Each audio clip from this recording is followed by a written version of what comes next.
Thank you for listening to Raising Me, where we talk to the experts about things we experience as parents.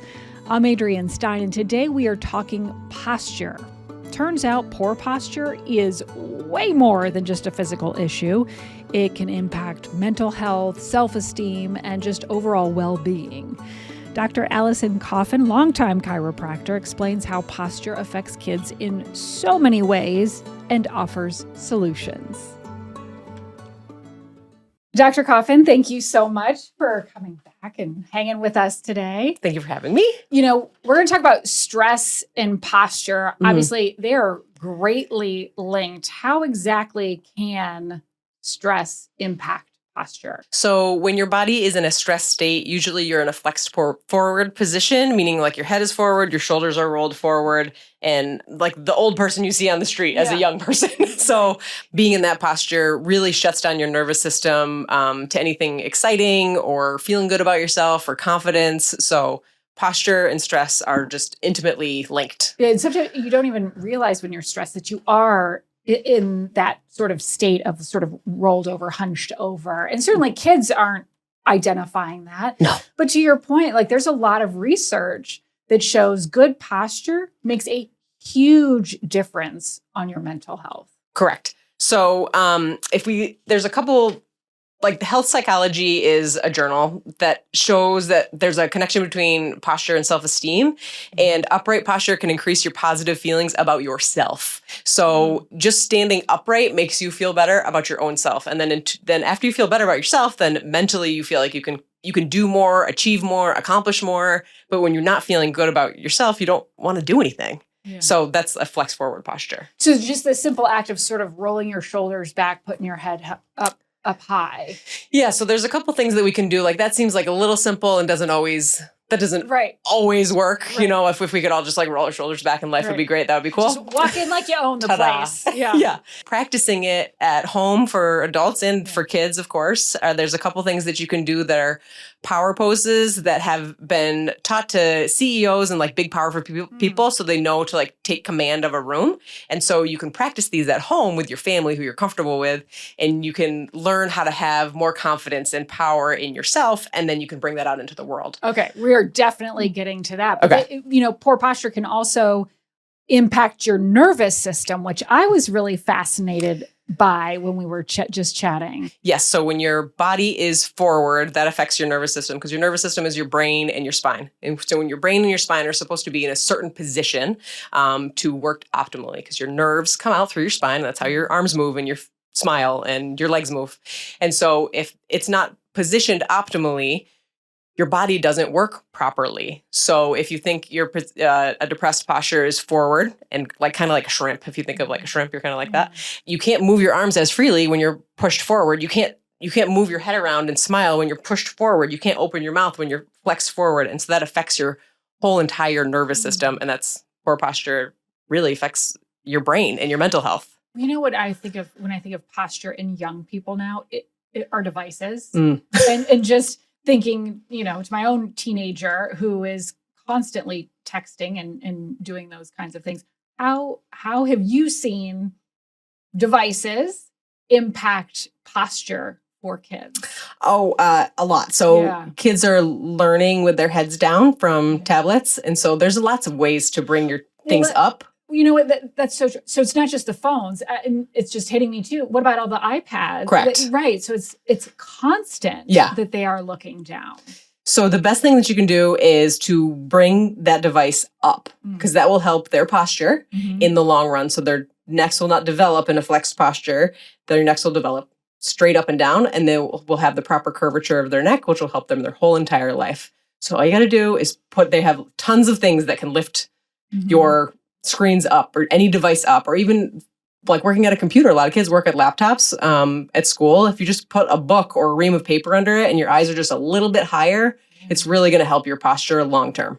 Well, let's talk about long term because there are long-term consequences to poor posture when you're young. So long-term consequences are you can get the improper curvature of your spine. So your spine has 3 curves. So your neck, your mid-back, and your low back. And they all are C curves in different ways. And kids these days that look down all the time, and we've seen studies on this because we've had devices for about 15 years now, and kids are losing their C curve in their cervical spine because they all look down. And some of them are even getting that little nub on the back of their head. The tech neck, which we have Yes. talked about. Yeah. And it doesn't sound like, based on our last conversation, there's really a whole lot to reverse that once it happens. Is that right? Yeah, it's kind of how it is. So when your bones are fully formed, that's just how they are. You can strengthen your muscles and you can stretch and you can get better, but your bones are not going to change. So how can we as parents encourage good posture? Because frankly, I feel like a broken record sometimes when I'm like, look up, sit up straight, that kind of thing. But what are some of the ways that we can encourage good posture without feeling like we're constantly nagging about good posture? So there's a couple things. One thing is modeling. So lots of parents will be looking down on their devices, and then their kids are looking down on their devices and they're telling them to stand up straight. Like, no kid's going to listen to you. No. And then other things that you can do are family stretching. You can stretch your neck. It's very easy to stretch your neck you just look up instead of looking down. We look down all day. And so if you spend 10 seconds looking up towards the ceiling, that's going to help open up this area of your neck, the front of your neck. You can do that. And then to go back to those poses we were talking about before. Yeah, these power poses. Yes, let's get to the power poses. Yeah, so they're actually kind of fun. Okay. So one of them is like, Wonder Woman, like the lady. so absolutely. Everyone knows Wonder Woman. Yeah. So if you can stand, if a kid stands like Wonder Woman, they put their hands on their hips and they roll their shoulders back and their feet are wide. That is a powerful stance. Yeah. And your posture is correct in that stance. So if someone is like, okay, you're like a kid is nervous about like a concert or playing an instrument or a sports game, you can be like, okay, let's do this. If it works with the kid, you can do their Wonder Woman pose where you stand like this and they're like, okay, I can definitely do this. Because your body feels better when you're upright and you're feeling strong in your muscles. There's some other things that you can do. Well, first, how long do you need to stay in that pose? 10, 15 seconds. Oh, okay. Yeah, not forever. Okay. Yeah. And then other ones that you can do are really great to do like in the morning when you're brushing your teeth with your kids. You stand on both feet. So instead of standing on one, and then you take your hands and you clasp them and then you push them overhead. And that stretches your lats all the way down your arms. And then you look up and that'll strengthen your posterior chain. So that'll make you stand up better and stronger, and it'll help stretch those muscles back instead of forward, which is what a lot of people are doing most of the day. That's a pretty easy one. So what might be signs, though, that, look, we have a posture issue? It's not just mom and dad constantly saying, look up, sit up straight, that kind of thing, that there could be an issue that could lead to some of what we talked about in the beginning, that the low self-esteem and the lethargy. And yeah, you'll notice if your kid has a posture issue, if their head is like always slumped forward, if you look at them amongst like a sea of their peers and they look for like a shrimp, sort of like their body is forward and their mid back is rolled. That's really not great posture. And then there's another thing that I see in kids that is not related to your neck and shoulders, but in their low back, a lot of kids are swaying their hips forward. So it's like because they have weak cores, because being flexed forward all the time weakens your core.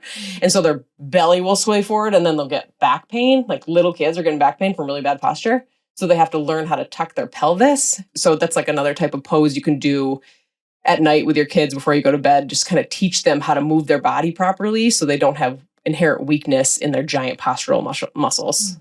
How long do these things take to develop? Like the problems that could be associated with poor posture. How long, sitting for an hour reading in a bad posture position isn't probably going to do anything. But like, what is the accumulation of this poor posture? How long does it take to create problems? It's years. It's years of poor posture. It's years of not paying attention, stretching your body and strengthening your body. It's years of dehydration. It's years of looking down.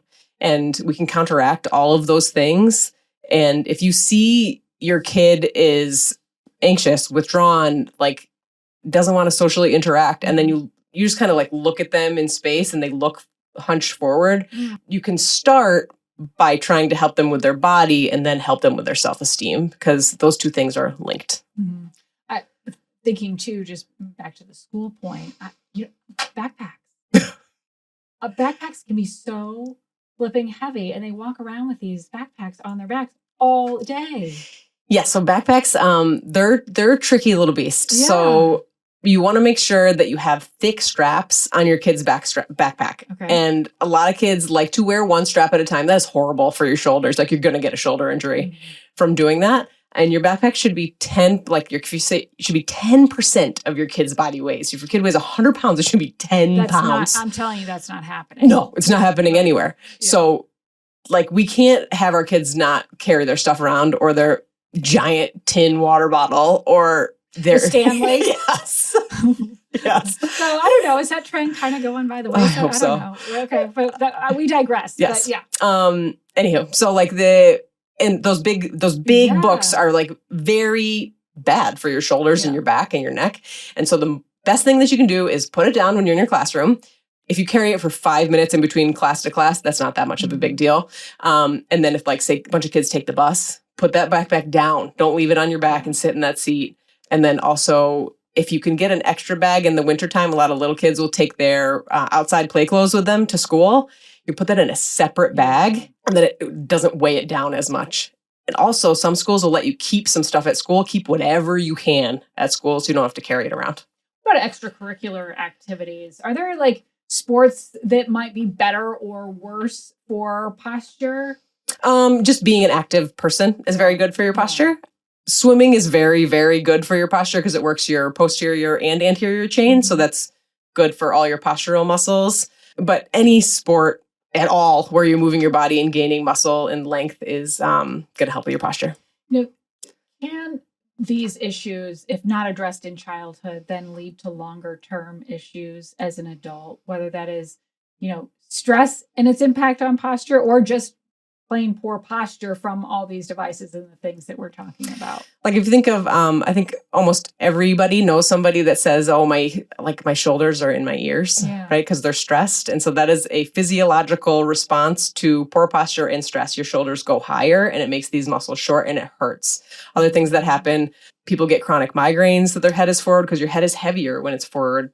Based on physics, if it goes forward, it weighs more in your body. People can get eye strain from being forward and being on those devices all the time. And so they don't have good depth perception. There's a whole bunch of things that happen from poor posture over a long period of time. At what point might we need to bring in help? If you're noticing that your kid looks like they are forward, looks like the anatomy of like a cocktail shrimp, then you need to bring them to see someone that knows what's going on with the spine and muscles. So a physical therapist, a chiropractor, a sports medicine doctor. Those are the people that you want to see for those type of issues. You, of course, can see your pediatrician, but they're just going to navigate you to those people anyway. So you want to see somebody that's going to help your kid with their posture and their alignment, because that is what matters the most in your posture, is how it lines up. It's like just your spine is just like a whole bunch of blocks lined up, and you just want those blocks lined up the right way. We think too, in terms of stress and having its impact on your posture. I mean, also in, addressing the stress in our lives, it seems like would be a huge portion to prevent posture related issues when it comes to that. Breathing, I know, is a very popular, easy thing to do when it comes to managing stress. What are some things that we can do when it comes to breathing to mitigate potential posture issues related to stress? Breathing is one of my favorite things to talk about. So breathing, many of us breathe through our chest. And when you breathe through your chest, you use accessory muscles, which are the muscles like above, like where your pecs muscles are. You use these muscles when you breathe through your chest. And that can make you have tingly hands, and it can make you have shoulder issues. And that's just from breathing.